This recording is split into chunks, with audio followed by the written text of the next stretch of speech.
सुप्रभात विद्यार्थियों। एमए उत्तरार्ध पंचम प्रश्न पत्र निबंध। इस कक्षा में पूर्व में हमने नई कविता पर निबंध पढ़ना प्रारंभ किया था, जिसमें हमने नई कविता की परिभाषा, स्वरूप, विविध आयाम और नई कविता के प्रमुख कवियों का सामान्य परिचय पढ़ा था। आज हम नई कविता की प्रमुख प्रवृत्तियाँ लेंगे। प्रवृत्तियाँ, विशेषताएं। इस नई कविता नामक काव्य धारा में कौन कौन से रूपों में काव्य लिखा गया उस पर चर्चा करेंगे। आधुनिक हिंदी की नई कविता का कथ्य परंपरा से भिन्न है। परंपरा से भिन्न है, ये हम पूर्व में जान चुके हैं। और आयाम यानी अर्थात धरातल भी अपेक्षाकृत विस्तृत है। फलस्वरूप उसमें अनेक नई प्रवृत्तियों का समावेश हुआ है। नई कविता की मुख्य प्रवृत्तिगत विशेषताओं का वर्णन हम इस प्रकार से बिंदु रूप में कर सकते हैं। हम एक एक बिंदु को लेंगे। पहला लेते हैं लघु मानव की प्रतिष्ठा। प्राचीन कवियों की ओर अगर हम देखते हैं तो ज्ञात होता है कि उदात्त चरित्र, आदर्श नायक, उदात्त भाव और कविता का विषय सामान्य से भिन्न एक ऐसा मानव जो असाधारण है, महान गुणों से संपन्न है, विशेष प्रतिभाशाली है, विशेष अलौकिक शक्ति का स्वामी है, समाज पर उसका प्रभुत्व है, प्रभाव है इत्यादि हुआ करते थे। समय के साथ विचारों ने भी करवट ली।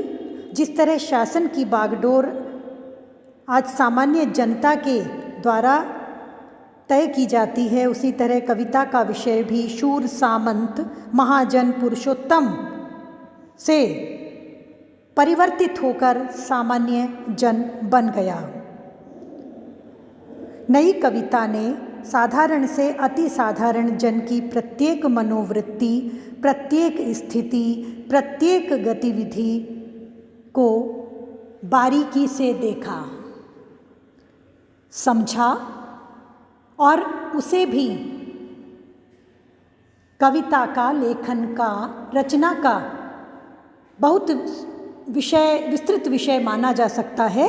ऐसी मनोवृत्ति पनपने लगी और इस प्रकार की सामान्य जनजीवन की कविताएं आने लगी।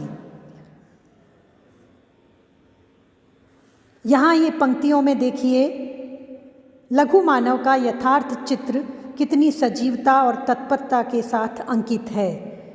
जीवन सुलगते बीड़ी के धुंध सा, धुंध का कश, दम का सा धुआं, चश्मा कुछ नीचे खसका, खांसी, खुर्र खुर्र खुर्र और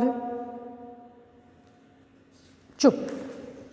इस प्रकार से कुछ छोटे छोटे शब्दों से मानो किसी तिलिस्म को हटाकर एक सामान्य व्यक्ति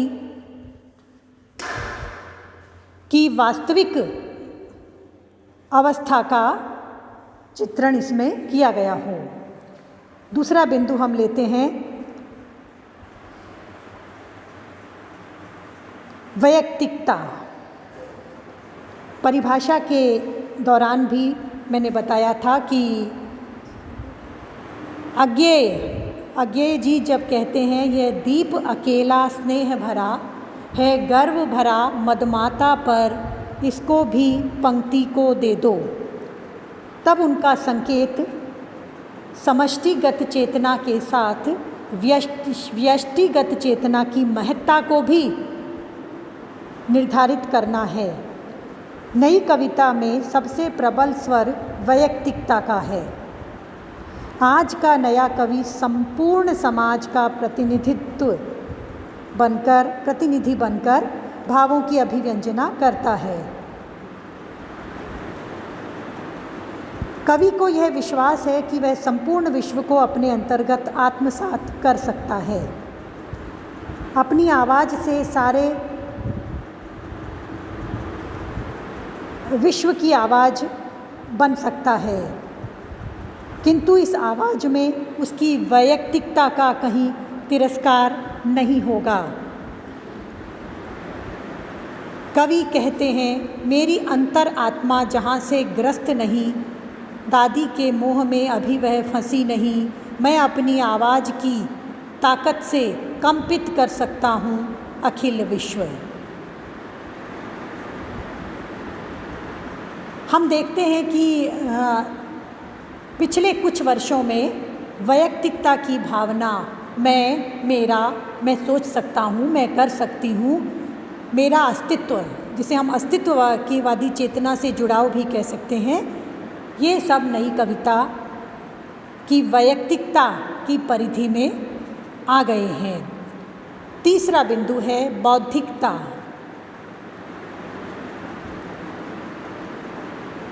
नई कविता में बौद्धिकता की प्रधानता है।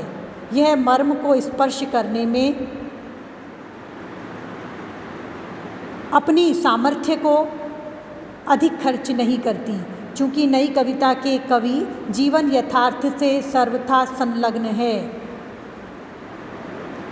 इसी संदर्भ में डॉक्टर जगदीश गुप्त लिखते हैं कि नई कविता बौद्धिकता की छाया में विकास कर रही है, अतः उसमें एक अंतर्निहित आलोचनात्मक यथार्थ चित्रण का आग्रह, सूक्ष्म व्यंग्य तथा शैलीगत वैचित्र्य एवं नए नए अर्थों को घनिष्ठ करने वाला अभिनय, प्रतीक विधान आदि, जिन्हें नई कविता की विशेषताएं कहा जा सकता है, सभी के पीछे प्रेरणा का बुद्धिगत रूप स्पष्ट झलकता है।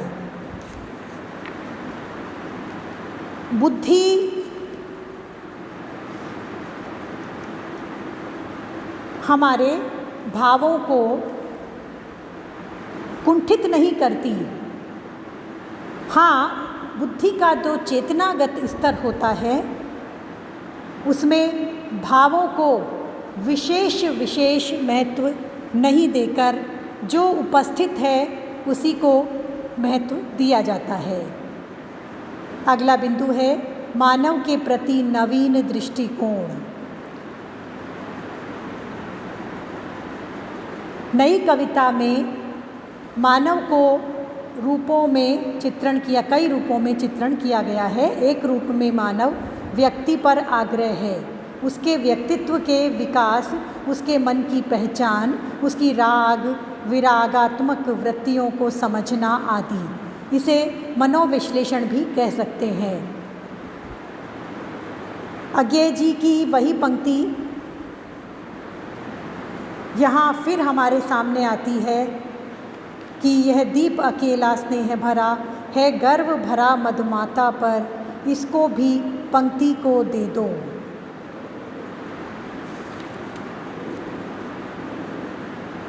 छायावादी काव्य ने मनुष्य को एक अमूर्त व्यापक आत्मा की खंड इकाई के रूप में देखा, और इस नए कवि ने आत्मा से परे देह के भीतर के मन में बसने वाले मनुष्य की खोज की।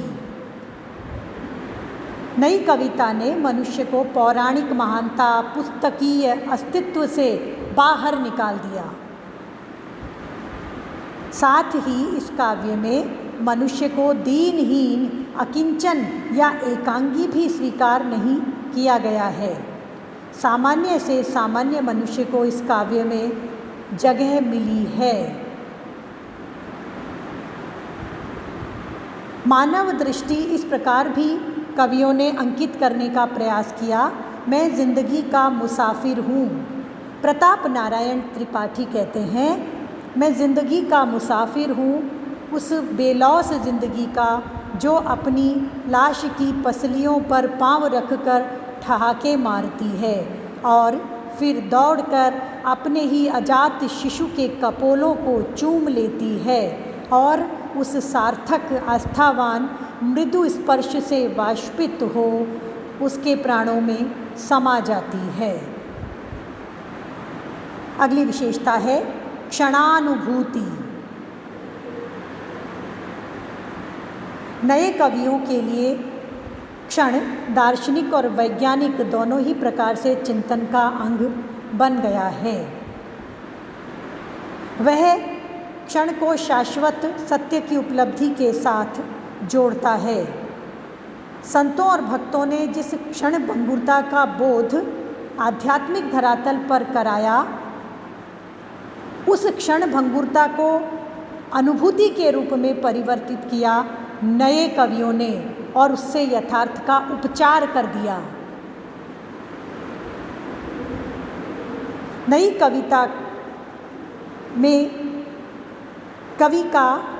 कवियों का क्षणबोध अवधेश कुमार जी के शब्दों में, मुझे विस्तार को एक ही सांस में पीना है, सैकड़ों दृश्य बंध एक ही आँख से भरने हैं, क्योंकि इच्छाओं के उद्बोधन की महाबेला में उद्वेलित प्राणों का शिखराग्रह उत्सवी आभा में डोलता है। क्षण की बात करने वाला नया कवि बोध में कम नहीं है, किंतु मानव जीवन की क्षण भंगुरता पर अधिक फोकस न करके एक एक क्षण को जीने की लालसा पर कवियों की दृष्टि केंद्रित रहती है।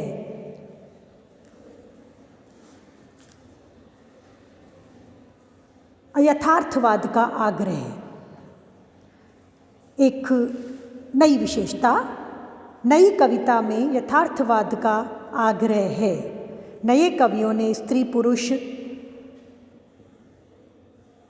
को किसी रूमानी और भावुकता परक दृष्टि से न देखकर यथार्थवादी दृष्टि से देखा है।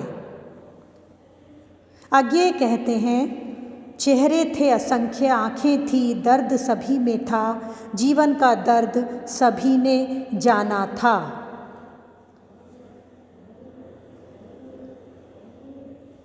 अगली विशेषता है नवीन प्रकृति चित्रण, जिसे हम यूँ भी ले सकते हैं, प्रकृति के प्रति नवीन भाव बोध।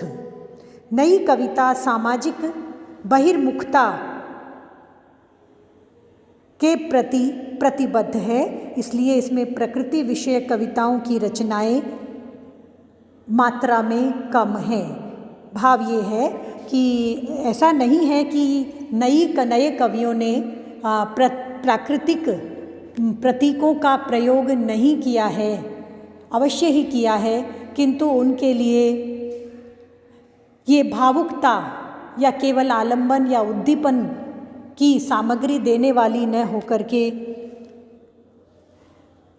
सहचरी के रूप में इतनी घुल मिल गई है इनके काव्य में कि अलग से प्रकृति को लेकर ये विशेष भावुक नहीं है।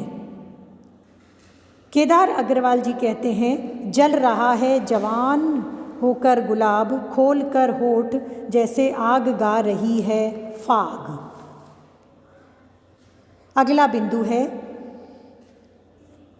कुंठा, निराशा, संदेह की अभिव्यक्ति। मनुष्य में सभी प्रकार के भाव चलते रहते हैं, सद्गुण, दुर्गुण, सद्विचार, दुर्विचार, ये सभी मानव में होते हैं। नए कवियों, आज के आधुनिक युग में नए कवियों ने सपनों के आगे मानो कुछ प्रश्न चिन्ह लगाया है। नई कविता में कुंठा, निराशा और संदेह की भावनाओं को भी अभिव्यक्ति सपाट बयानी के साथ दे दी गई है। कहीं कहीं इन अभिव्यक्तियों में हमें लगता है कि ये पलायनवाद को प्रश्रय दे रहे हों। शकुंतला माथुर जीवन को एक निश्चित ढर्रे की मजबूरी में बंधा हुआ देखती हुई कहती हैं, किंतु यह जीवन है घड़ी की सुई सा, कोल्हू का बैल प्रतिदिन चलता है। अर्थात जो जीवन की नियमितता में हमें जो उबाऊपन भीतर ही अनुभव होता रहा होगा, कभी नए कवियों ने उसे बाहर काव्य में भी अभिव्यक्ति दे डाली। आज हमने देखा कि नई कविता की प्रमुख प्रवृत्तियों और विशेषताओं के क्रम में हमने जिन जिन विशेषताओं को पढ़ा उनमें मुख्य रूप से लघु मानव की प्रतिष्ठा, क्षणबोध, बौद्धिकता की प्रधानता, वैयक्तिक चेतना, यथार्थवाद का आग्रह, कुंठा, निराशा, संदेह की अभिव्यक्ति, क्षणबोध और प्रकृति के प्रति उनका नवीन दृष्टिकोण। इस क्रम को अगली कक्षा में कल हम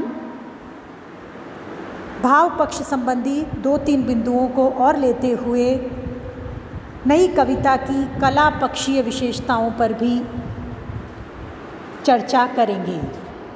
धन्यवाद।